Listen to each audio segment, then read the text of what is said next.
Je voudrais, mes frères et sœurs, que vous preniez la Bible comme si c'était un livre que Dieu vous a envoyé. Aimables téléspectateurs, frères et sœurs dans le Seigneur, bonjour et bienvenue sur Merveille Télévision pour suivre votre émission autour de la Bible. Nous ne cessons de le dire et nous le répéterons toujours qu'autour de la Bible, c'est cette trompette qui alerte les enfants de Dieu, ce serpent de Moïse qui vient démolir toutes les murs de séparation qu'il y a entre ceux qui avons crié en Jésus-Christ comme Seigneur et Sauveur. Et pour vous édifier encore ce matin, nous avons eu le plaisir de faire appel à un homme de Dieu que nous connaissons très bien, qui sait comment parler de la part du Seigneur et qui sait préparer le mets qui peut flatter Isaac. Ce qui s'est passé là, où cette équipe-là de pasteurs, où ces hommes de Dieu-là faire ça, tous les hommes de Dieu font la même chose. Non, il y a certes des hommes de Dieu qui veillent sur les renseignements. Il y en a. Nous ne pouvons pas citer les noms des hommes de Dieu ici. Je ne suis pas passé là pour citer les noms des gens. Même pas mon propre nom. Mais je sais qu'il y a des bons serviteurs de Dieu. Ils sont là, ils existent. Chez nous au Congo et même dans le monde, qui ont encore jusqu'à aujourd'hui une bonne réputation. Mais à côté de ceux-là, il y a aussi les mauvais. Ça, je crois que même Jésus a dit que dans les champs, il y avait des semences. Donc, la mauvaise et la bonne semence existent toujours.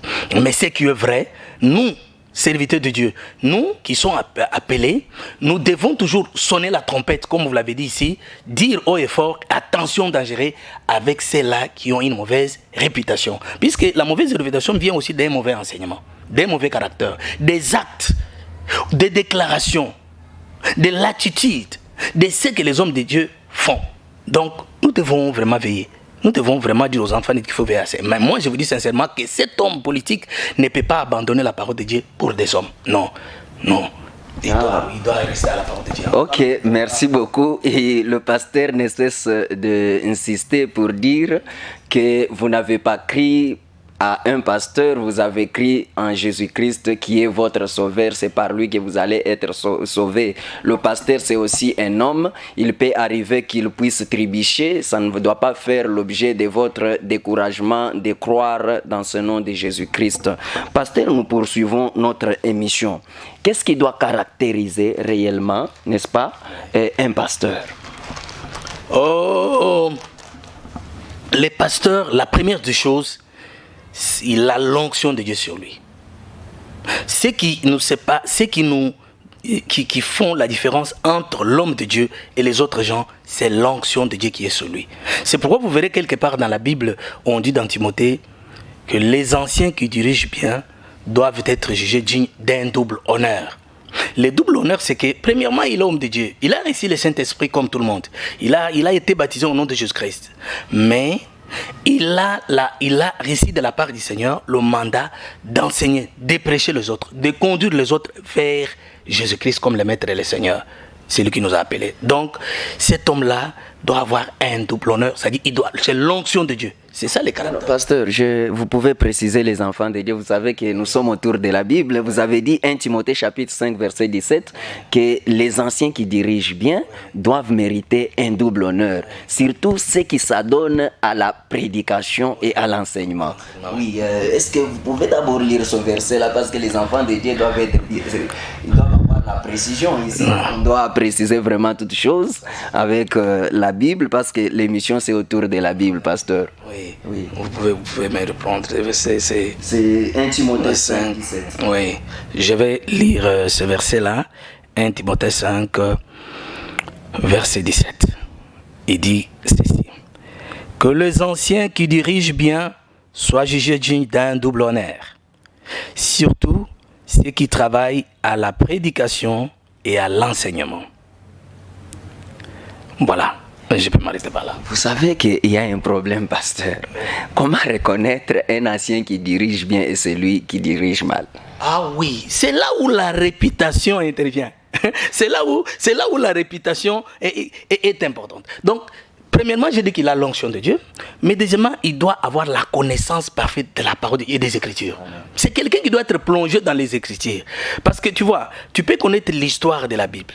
Mais tu dois connaître que dans chaque histoire, il faut connaître aussi les contextes. Il faut connaître aussi la pensée de Dieu cachée dans ces passages de la Bible. Donc je dis, c'est quelqu'un qui doit avoir la connaissance précise de la parole de Dieu. C'est pourquoi nous prêchons notre évangile, l'évangile que nous prêchons, nous l'appelons l'évangile de la précision. Il doit être précis dans ce qu'il enseigne. C'est pourquoi il doit veiller. C'est-à-dire, il doit connaître ce qu'il prêche. Il doit connaître la doctrine de Christ. Ce qu'on appelle la saine doctrine. C'est quelqu'un qui doit prêcher la saine doctrine. Vous voyez, il doit avoir un bon témoignage. Quels sont les mots-clés qui caractérisent la saine doctrine d'après vous, pasteur? La saine doctrine, premièrement, comme tu l'as dit, c'est la doctrine de Christ. Le chrétien est un chrétien, puisque vous savez que le christianisme n'est pas une religion, mais c'est une vie. Christ, il doit être fondé sur Christ. Fondé sur Christ, avoir la connaissance de Christ. Si j'ai posé cette question, c'est parce qu'il y a beaucoup de confusion aujourd'hui. Il y a multitude de doctrines aujourd'hui, pasteur. Et c'est presque chaque enseignant de la parole de Dieu qui se donne raison. Alors vous devez nous préciser, parce que là, nous sommes autour de la Bible, pasteur. Quelle précision doivent avoir les enfants de Dieu qui vont vous suivre aujourd'hui sur la saine doctrine? Parce qu'il y a beaucoup de confusion aujourd'hui. Même ceux qui sont dans les faux, ils disent qu'ils sont dans les vrais. Mais comment est-ce que les enfants de Dieu, quels sont les repères que peuvent avoir au travers de cette émission les enfants de Dieu sur la saine doctrine? Oh, c'est vraiment une très bonne chose. C'est une question vraiment de base. Une question qui mérite beaucoup de méditation et beaucoup de précision. Premièrement, il faut savoir qu'un homme de Dieu ou la saine doctrine en soi, c'est la parole de Dieu, comme je l'ai dit, la parole. Christ prêchait sans mélange, sans confusion. C'est-à-dire qu'il faut éviter la confusion. Dans la saine doctrine, il faut éviter la confusion. Les grands mots, c'est le baptême au nom de Jésus-Christ. Premièrement, quelqu'un qui croit au Seigneur comme Jésus-Christ est Seigneur, fondé sur Christ, il doit avoir le baptême au nom de Jésus-Christ. C'est le nom de Jésus-Christ. Puisqu'il y a aujourd'hui des gens qui baptisent au nom du Père, du Fils et du Saint-Esprit. Je ne peux pas aller là-bas, mais j'ai fait seulement une petite parenthèse. Au nom du Père, du Fils et du Saint-Esprit. Non, vous ne pouvez pas faire une petite parenthèse sur ce plateau d'autour de la Bible, pasteur. Vous voulez m'amener très loin. Je voudrais que j'entre aussi un peu dans votre parenthèse. Parce que vous dites que le baptême, c'est un élément majeur dans la foi, dans la saine doctrine. Comment vous pouvez dire que quelqu'un qui prend le baptême au nom du Père, du Fils et du Saint-Esprit, nous puissions négliger et faire passer que ça soit une parenthèse? Vous savez, quand nous lisons la Bible en Matthieu, chapitre 28, au verset 19, c'est Christ qui envoie ses disciples. Il dit, allez faites de toutes les nations mes disciples, mais baptisez au nom du Père et du Fils et du Saint-Esprit. Comment pouvez-vous vous amener aux gens seulement d'être baptisés au nom de Jésus? Oh, gloire à Dieu! Vous savez, quand Jésus était en train de dire ces paroles que vous venez de citer bien dans Matthieu, c'est vraiment quelque chose de très... un message principal. Il dit, allez prêcher à toute la créature. À toute la création. Allez. Mais il dit, attends, je vous enverrai le Saint-Esprit. Quand je serai allé, je vais vous envoyer le Saint-Esprit. Parce que quand il dit comme ça, le Saint-Esprit n'était pas encore venu. Mais quand le Saint-Esprit arrive, le premier jour, quand Pierre sort, il dit, homme frère, il commence à prêcher, il dit, croyez et répentez-vous et soyez baptisés au nom de Jésus-Christ. Là, c'est dans les Actes des Apôtres, chapitre 2, verset 37, il dit, soyez baptisés au nom de Jésus-Christ pour la rémission de vos péchés. Vous aurez le pardon de vos péchés.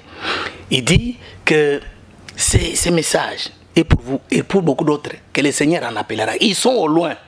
Donc, Pierre qui était avec Jésus, quand il reçoit le Saint-Esprit, quand ils ont reçu le Saint-Esprit, ils ont compris que au nom là-bas, ce n'est pas au pluriel.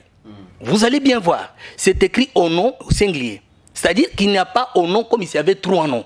Il y avait un seul nom. Et ce nom-là, c'est le nom du Père, c'est le nom du Fils, Et c'est le nom du Saint-Esprit. Nous allons avoir des temps de débattre. Vous savez que cette émission est une tribune de débat.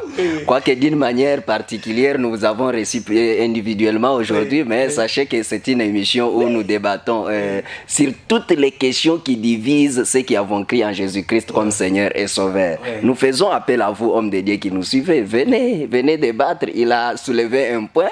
Je crois qu'on peut organiser tout un débat là-dessus, parce que le jour où on va parler de la divinité de Jésus, on va citer et on va parler aussi de ce point-là. Mais nous ne sommes pas là aujourd'hui, nous parlons de la réputation des hommes de Dieu. Le pasteur, au début, il nous a dit que la réputation peut être bonne ou mauvaise, et vous pouvez être apprécié par rapport à vos bons actes posés. Vous pouvez être aussi avoir aussi une mauvaise réputation à partir de vos actes posés. Voilà pourquoi nous poursuivons, pasteur. Vous avez dit ici que les serviteurs de Dieu devraient veiller tout ça sur la parole de Dieu. Et la Bible aussi reconnaît qu'il y a des fausses doctrines. Et ces fausses doctrines viennent à partir de quoi? Ah oui, voilà, ça c'est aussi une question importante. Les fausses doctrines, premièrement, tu vois, quand c'est fausse, ça vient du diable, ça vient de Satan. C'est une fausse doctrine qui vient du diable. Là, on ne peut pas mâcher les mots. Mais ceux qui prêchent les fausses doctrines sont des faux docteurs, des faux enseignants. Ils n'ont pas seulement existé aujourd'hui, même du temps de Paul, ils étaient là. Ils étaient là. Il y avait des faux enseignants qui donnaient des mauvais enseignements de la parole de Dieu. Ils sont là, même si les autres sont morts, mais le même esprit est là jusqu'aujourd'hui. Donc, il y a un mauvais enseignement, des fausses doctrines, puisqu'il y a des faux docteurs qui enseignent, c'est qu'ils prêchent pour leur ventre. Vous voyez, la Bible dit, il y a de ceux-là qui prêchent mal l'évangile de Christ, ils prêchent mal la prédication de la croix, parce qu'ils prêchent peut-être pour leur ventre. Hein? Ils vont seulement prêcher pour avoir quelque chose à mettre dans le ventre. Alors que si Dieu vous a appelé, vous êtes appelé par Dieu, c'est Dieu qui vous a établi, il vous connaît. Il sait que j'ai appelé tel, Dieu va s'occuper de vous. Si vous n'êtes pas appelé de Dieu, vous faites vous-même servir. Puisque vous savez que parmi nos serviteurs, je pouvais encore dire quelque chose, c'est comme il y a de ceux-là que Dieu a appelés, il y a de ceux-là, ce sont des eunuques, hein? Il y a des gens qui se sont fait même eunuques, il y a des eunuques qui sont devenus comme ça à cause des hommes, mais il y a de ceux-là qui sont nés vraiment eunuques. Donc, il y a de ceux-là que Dieu a appelés. Puisqu'un ministre de Dieu, Dieu l'avait connu déjà avant la fondation du monde. Même quand il était comme une masse du sang, dans les sangs de sa main, Dieu l'avait connu. Le ministère, on ne le reçoit pas ici. Il n'y a pas quelqu'un qui peut faire un ministre. Non, le ministère, c'est quelque chose qui vient de Dieu. C'est comme les dons. C'est Dieu qui donne les dons. Il ne fait pas exception, mais il a fait le choix, c'est le même. Si Dieu n'a pas choisi quelqu'un, il s'est fait lui-même docteur, il s'est fait lui-même enseignant, il a appris de la part des hommes. Moi, je veux... Oui, merci, pasteur. C'est que si les mauvaises doctrines viennent du diable, c'est que là, nous parlons que ce sont les envoyés du diable. Et parmi les serviteurs aujourd'hui, il y en a aussi qui viennent du diable. Je ne sais pas, est-ce qu'il y a aussi aujourd'hui, nous pouvons dire que parmi les serviteurs de Dieu qui découragent, qui dispersent les brebis de l'Éternel, ils ne viennent pas de Dieu. Et si réellement ces serviteurs venaient de Dieu, pasteur, est-ce qu'ils sont réellement sur le bon chemin de pouvoir continuer à décourager les enfants de Dieu? Écoute, c'est vraiment important. Bon, il faut souligner cela. Une même source ne peut pas donner une bonne eau et une mauvaise eau. Je ne dis pas, et je ne peux pas dire cela ici, sur ces plateaux de télévision, que Dieu a établi des mauvais noms. Ça, c'est Satan. Mais au milieu des bons, il y a des loups ravisseurs qui s'introduisent, qui se fassent voir comme ce sont des serviteurs de Dieu. Même Paul l'a dit, qu'il y a des ceux-là qui sont venus au milieu de vous, hein, ils se font comme des serviteurs de Dieu, mais ce ne sont pas des vrais serviteurs de Dieu. Donc, je vous dis sincèrement que ces gens-là ne viennent pas de Dieu. Ils viennent de Satan, c'est leur père. Bon, parlons un peu d'une manière négative de la réputation. Parce qu'il paraît aujourd'hui que s'il y a beaucoup de mauvaises réputations, si les serviteurs de Dieu aujourd'hui s'adonnent à de mauvaises choses, c'est parce qu'ils veulent maintenir soit la multitude des gens derrière et ils veulent faire de leurs églises de plus grandes églises, et c'est derrière cette renommée qu'ils parviennent à poser des actes qui ne valent pas la peine, pasteur David. Comment est-ce que nous pouvons dire si, par exemple, n'est-ce pas, un enfant de Dieu qui était découragé, comme je venais de citer les noms d'un politicien ici par rapport au comportement des serviteurs de Dieu, est-ce que vous pouvez donner raison à cet enfant de Dieu qui a suivi un mauvais comportement, qui a suivi des mauvais actes d'un pasteur? Parce que nous avons des témoignages aujourd'hui. Il y a même de ces pasteurs qui, pour délivrer, il doit déshabiller une femme d'une personne, ceci, cela. Vous voyez que dès que quelque chose, une telle odeur sort dehors, ça décourage plusieurs personnes. Mais oui, vous avez raison. Je peux le dire clairement. Nous ne pouvons pas décourager le frère. Nous ne pouvons pas décourager les sœurs. Mes sœurs et frères, écoutez-moi bien. Je suis pour vous dire, ne vous découragez pas à cause de ces hommes-là et de ces femmes-là ou de ces personnes-là qui y ont posé des actes qui sont contraires à la parole de Dieu. Ils ont une mauvaise réputation pour les actes qu'ils ont posés. Mais pour revenir vraiment réellement à ce que vous... Pasteur David, je voudrais que vous puissiez d'abord ouvrir votre Bible. Je veux que nous puissions lire d'abord un verset dans votre Bible. Philippiens 2. Nous allons au 3e et 4e là. À partir de là, il y a une question que nous allons vous poser. Philippiens 2, 3, 4. Oui, pasteur, si vous pouvez nous lire. Ne faites rien par esprit de parti ou par vaine gloire, mais que l'humilité vous fasse regarder les autres comme étant au-dessus de vous-même. Que chacun de vous, au lieu de considérer ses propres intérêts, considère aussi ceux des autres. Oui, amen. Vous avez suivi ce que vient de dire le pasteur. Vous ne voyez pas que la course à la mauvaise, qui amène à la mauvaise réputation aujourd'hui à certains pasteurs, c'est parce qu'ils agissent par vaine gloire. Oui. Il y a... Si vous dites, vous êtes sur la voie, selon ces messages de la Bible, vous voyez que l'homme de Dieu aussi, dans la sainte doctrine, c'est celui qui ne doit pas seulement aussi tenir compte de ses propres intérêts, qui doit considérer aussi les autres. Vous voyez, parce que l'évangile, l'amour est l'aimant principal. Nous devons nous aimer. C'est ça même les ciments qui est en train de souder les ministères. Dans l'œuvre de Dieu, c'est l'amour. À la base du ministère, il a appelé les autres comme apôtres, les autres comme prophètes, les autres comme évangélistes, les autres comme docteurs, les autres comme pasteurs. Donc tout ça, nous sommes consolidés, assemblés dans l'amour. Alors, si quelqu'un est un bon serviteur de Dieu, il doit tenir compte des autres. Il ne doit pas... Mais vous voyez, parlons, même la réputation aussi, hein, pour un peu mettre un peu épingler quelque chose. C'est-à-dire que même les choses que l'on donne à l'église, même l'argent, les biens de l'église, ça ne doit pas être vraiment pour le seul pasteur, le seul chef. Non, il travaille avec les gens. Des fois, nous voyons les gens qui sont autour de nous, les pasteurs qui pleurnichent. Vous voyez les pasteurs bien là posés. Après les kits, les offrandes sont partis, les gens là pleurnichent, ils sont là. Et même les autres commencent même à quémander, à s'adonner à des mauvaises choses. Parce que les pasteurs tiennent compte seulement de lui. Il n'y a que les pasteurs qui peuvent bien vivre, qui bien loger. Il n'y a que les enfants des pasteurs qui peuvent aller étudier en Europe. Il n'y a que les enfants des pasteurs qui doivent... Mais les autres serviteurs qui sont avec les pasteurs souffrent, quémandent, plairent même. Donc, moi je pense qu'un véritable ministre de Dieu, selon ces passages, doit aussi tenir compte des autres. Il doit savoir, il ne doit pas chercher la gloire. La gloire, c'est Dieu qui les donne. C'est Dieu qui donne la gloire. Si quand toi tu es à la recherche de la gloire, tu peux arriver à te retrouver en train même. Il y a des gens qui se retrouvent en train de faire la magie. Il y a des gens qui se retrouvent en train de faire de mauvaises choses parce qu'ils cherchent la gloire. Oui, ils cherchent la foule. Non. Si tu as la parole, vous savez, quand tu as disciple quelque part, les abeilles vont venir. Ce n'est pas toi qui dois chercher les habits. Non, mettez du sucre.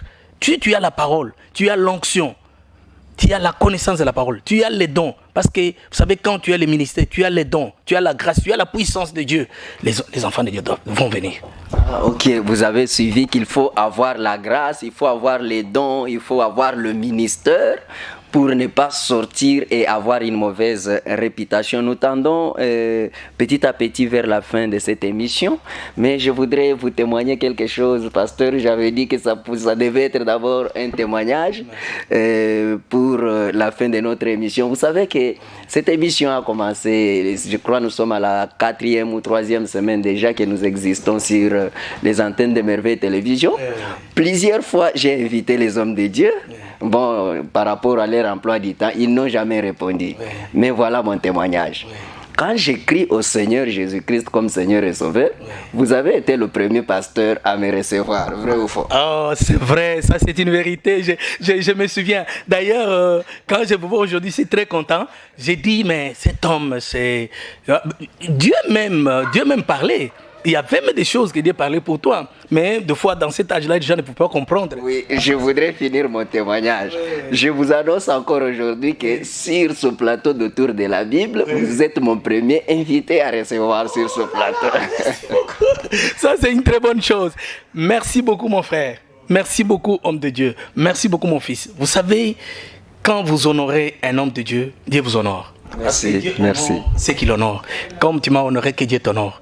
Et je voudrais que je prononce ces paroles, que cette émission aille de loin. Parce que vous savez aussi, la réputation, c'est un parfum. C'est un parfum. Je vais donner ce verset-là vers même la fin. Le parfum, quand il est quelque part, l'odeur va. Que cette émission, vous savez que la réputation va plus loin que l'homme. Plus loin, là même l'homme n'est pas là. La réputation perce même dans les lieux où l'homme n'est pas arrivé. La réputation est plus forte que les mots.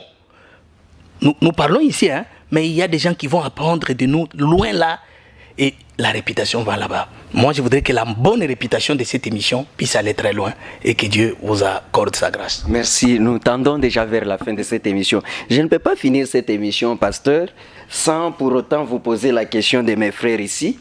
Ce sont les frères avec qui nous travaillons au BPA. Il y a Yemba Miseka Vincent, Djoko Norbert, Robert, Omar Mabundu, Kams Kankila et Guy Mavungu. Et le secrétaire de ce bureau-là est Kamanda Kate King. Ils m'ont demandé de vous poser cette question, pasteur. Aujourd'hui, il paraît que vous, les hommes de Dieu, vous ne voulez pas qu'on puisse vous reprocher à l'Église de quelque chose. Oui. Quand on constate que vous êtes en dehors de la parole de Dieu, vous ne voulez pas que les enfants de Dieu quand même vous ramènent aussi avec les mêmes versets que vous leur donnez. Oui. Vous n'êtes pas tellement à côté. Vous n'êtes pas tellement à côté. Je vais dire à mes frères, ce sont des choses qui arrivent. Mais en réalité, il y a quoi? Quand un homme de Dieu, votre pasteur, les responsables, a fait quelque chose, il faut chercher un terrain pour lui dire cela. Même nous, le pasteur, s'il y a quelque chose qu'il faut reprocher, il faut chercher un terrain. Ce n'est pas à la chair, ce n'est pas au milieu des gens. Vous venez à côté, vous appelez papa, vous envoyez peut-être l'un de vous ou les gens qui peuvent bien parler. Papa, voilà comment nous avons vu, il peut comprendre. Mais si ça se parle mal, c'est peut-être là où l'homme de Dieu ne peut pas sentir. Mais en réalité, c'est l'homme de Dieu doit accepter qu'on lui dise quelque chose. Parce qu'il n'est pas Dieu. L'homme de Dieu veut vous dire tout simplement, cher bien-aimé, que vous devez choisir le bon moment et un bon endroit pour ramener votre Père dans la voie de Dieu. Et comme je l'avais dit, nous tendons déjà vers la fin. Pasteur, quel est votre mot de la fin? Je voudrais que vous puissiez quand même faire le condensé de tout ce que vous venez de dire ici pour préciser très bien les enfants de Dieu. Bien-aimés dans le Seigneur, premièrement, je commence par remercier Dieu qui nous a donné cette occasion. Je vous regarde là où vous êtes, assis. Peut-être vous êtes dans votre divan, dans la maison, dans votre salon, à côté quelque part. Vous suivez l'émission autour de la Bible.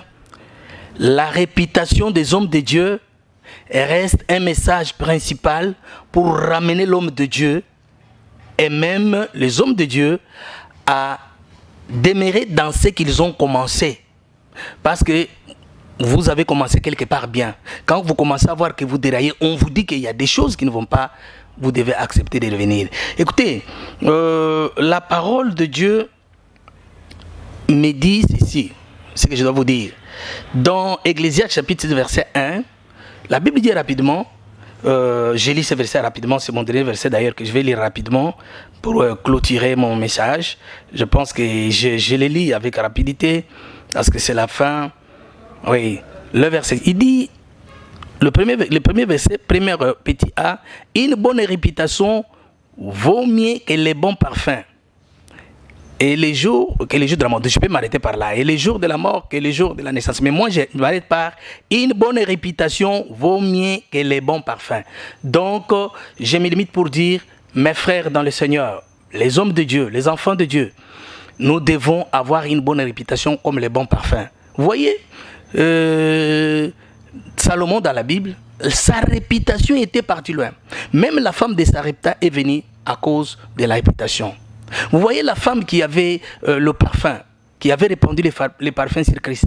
Les parfums, l'odeur était là. Et Christ a dit, partout où l'évangile sera prêché, on ne peut pas manquer de parler de cette femme.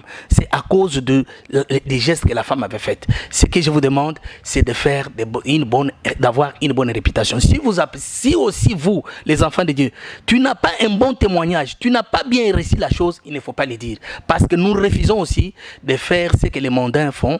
Tu apprends une mauvaise chose sur votre église, sur votre pasteur, si un frère et une soeur de l'église, directement tu commences à le dire sans vérifier. Non, il faut toujours vérifier et chercher à parler à ton frère à côté. S'il vous écoute, ça va. S'il ne vous écoute pas, là vous cherchez peut-être un groupe de gens. Je m'arrête ici pour dire que le Seigneur vous bénisse, que Dieu soit avec vous. Et si Dieu nous fait grâce, nous reviendrons encore ici. Merci beaucoup. Merci beaucoup. Nous sommes arrivés à la fin de notre numéro de séjour. J'ai eu l'honneur et j'avais eu raison de recevoir pour vous le pasteur David sur ce plateau. Il est disponible sur tout ce qu'il vient de dire. Si vous trouvez que vous avez un mot contraire, nous allons encore le rappeler parce que cette émission est son émission. Il va être toujours disponible pour répondre à toutes les questions qui peuvent venir.